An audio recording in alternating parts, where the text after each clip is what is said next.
It's a dream come true because, the struggle to kind of get this film made in the midst of COVID and everything that was going on, to kind of get to this point where the film's done and we're going to be able to release it, not just release it, but release it Christmas Day.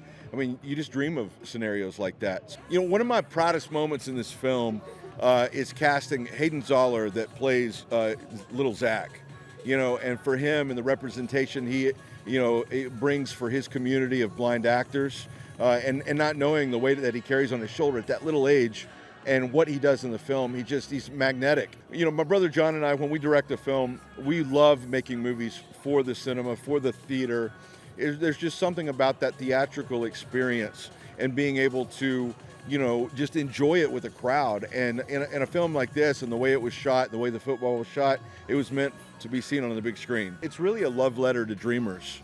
What we want people to walk away from this more than anything is just to have a rush of hope. Just to say, in the midst of your biggest struggles, where you feel like the world is against you, you just push a little harder, go a little farther, and just stick close to the people near you.